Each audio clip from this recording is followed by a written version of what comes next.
Walaupun dua tersangka korupsi dan tindak pidana pencucian uang Febri Adriansyah dan Don Rito sudah ditahan, namun ada satu teka-teki yang belum terpecahkan. Siapa pemilik 74 kg emas dan 543 miliar rupiah hasil penggeledahan Kortas Tipikor?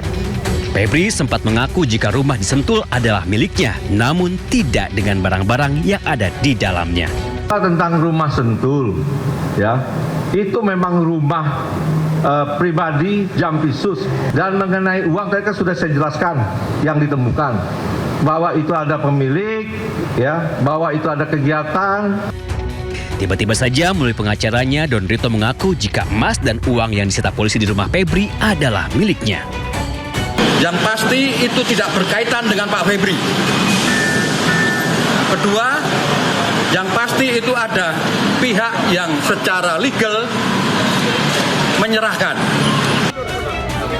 Sepekan kemudian, 24 Juli, Febri Adriansyah menyusul Don Rito. Penyidik Kejagung menetapkannya sebagai tersangka tindak pidana pencucian uang.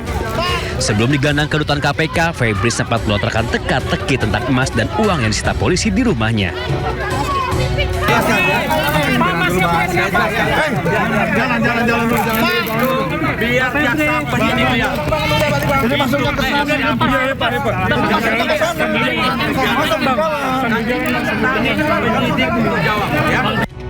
Teka-teki yang dilempar Febri harus dibuktikan oleh penyidik. Ahli hukum pidana menyebut jika uang dan emas di rumah Febri hasil titipan, kemungkinan besar penitipnya adalah pengusaha atau atasan Febri sendiri.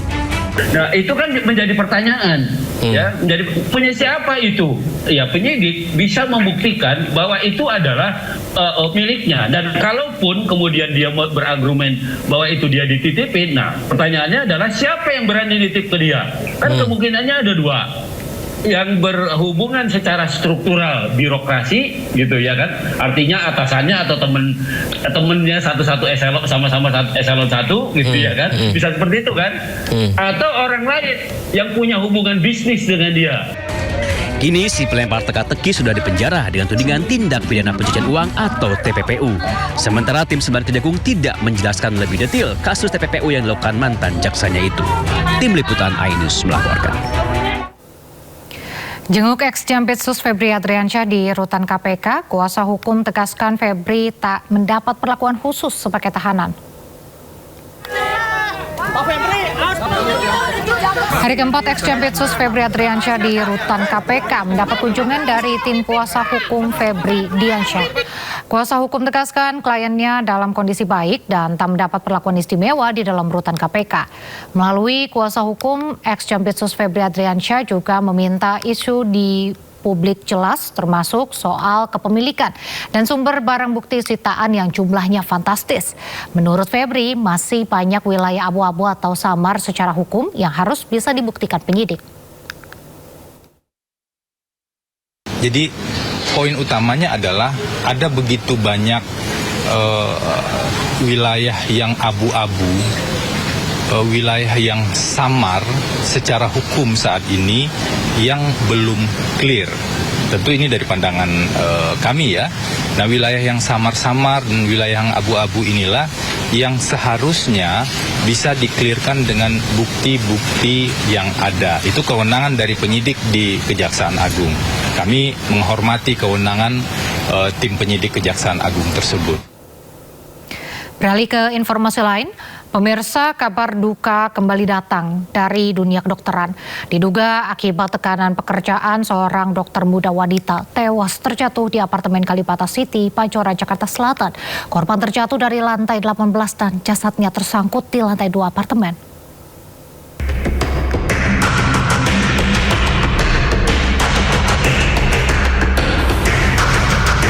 Warga penghuni apartemen dihebohkan dengan peristiwa terjatuhnya seorang dokter muda wanita ZM dari lantai 18 ke lantai 2 di Kalibata, Jakarta Selatan. Petugas segera datang ke lokasi untuk mengevakuasi jasad dan mencari penyebab korban terjatuh. Korban sendiri merupakan warga asal Makassar yang tengah menjalani program dokter internship di sebuah rumah sakit di kawasan Depok, Jawa Barat. Polisi juga sudah melakukan olah tempat kejadian perkara untuk memastikan penyebab pasti korban bisa terjatuh. Sementara sejumlah saksi dan rekaman CCTV sudah diperiksa dan korban selama ini diketahui tinggal sendirian di apartemennya. Usai dievakuasi, jasad dibawa ke kamar jenazah Rumah Sakit Polri Jakarta Timur untuk menjalani otopsi. Usai diidentifikasi, jasad dibawa keluarga dan dibawa pulang ke kampung halamannya. Dari Jakarta, Helmi Sajangpati, iNews melaporkan. Lagi-lagi kasus dokter muda meninggal terulang untuk kesekian kali. Kali ini seorang dokter muda wanita tewas terjatuh di apartemen Kalibata City, Pancoran, Jakarta Selatan.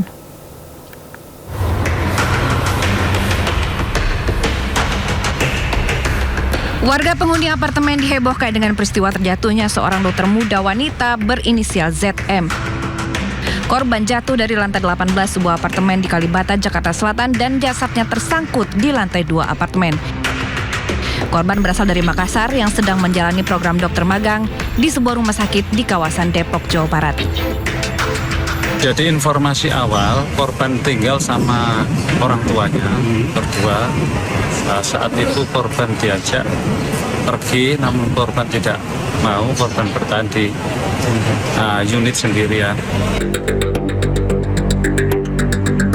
Kasus kematian dokter muda di tanah air tak hanya 1 atau 2 kali terjadi.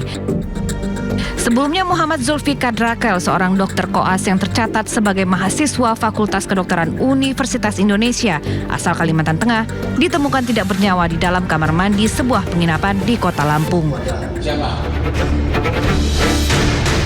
Mengarah ke Kabupaten Siak, seorang dokter PPDS Universitas Riau peserta spesialis anestesi juga ditemukan meninggal dalam semak belukar. Sebelumnya korban dilaporkan hilang setelah mengantarkan pasien rujukan ke Rumah Sakit Jiwa Tampan, Pekanbaru. Tak lama sebelum peristiwa itu, Dr. Adrian Rantung, peserta PPDS Universitas Samratulangi juga ditemukan meninggal di kamar kosnya di Manado. Pada akhir Juni lalu, Dr. Ica ditemukan meninggal ketika bertugas di Nusa Tenggara Timur. Kepergiannya memicu berbagai tanggapan serta mendorong penelusuran atas informasi yang beredar di tengah masyarakat. Bergerak mundur ke Agustus 2024, meninggalnya Dr. Aulia Risma, peserta PPDS Universitas Diponegoro, justru menjadi awal terbongkarnya dugaan perundungan dan pemerasan di lingkungan PPDS. Perkara itu kemudian berkembang hingga penetapan sejumlah tersangka. Meski berada dalam perkara berbeda, peristiwa kematian ini menempatkan dunia pendidikan kedokteran dalam sorotan publik. Tim Liputan iNews melaporkan.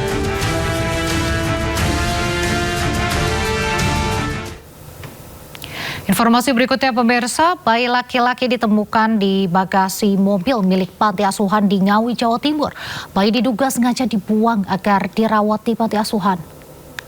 Dengarkan tangisan bayi, cuma oek gitu, saya cari belum ada, terus saya masuk, ada tangisan lagi, oek saya keluar, ya mencari di sekeliling, terus bayinya itu nangis lagi, oek, saya lalu ke mobil untuk mencari lagi, kayak kelihatannya ada di mobil, dan ternyata ada di bagasi. Polisi datang ke TKP, mewawancara saksi dan mencari orang yang tega menelantarkan bayi. Melaporkan adanya penemuan bayi. Berikutnya, Kanit Reskrim bersama KSPK dan saya mendatangi TKP. Cek keberadaan dan kebenaran dari laporan tersebut. Dan benar, saat itu kita temukan anak kemungkinan baru 1 kali 24 jam atau 2 kali 24 jam baru dilahirkan. Saat ini, bayi dirawat di ruang khusus Rumah Sakit Suroto Ngawi. Dari Ngawi, Jawa Timur, Aswi Manar, iNews melaporkan. Sempat hilang diduga diculik bayi berusia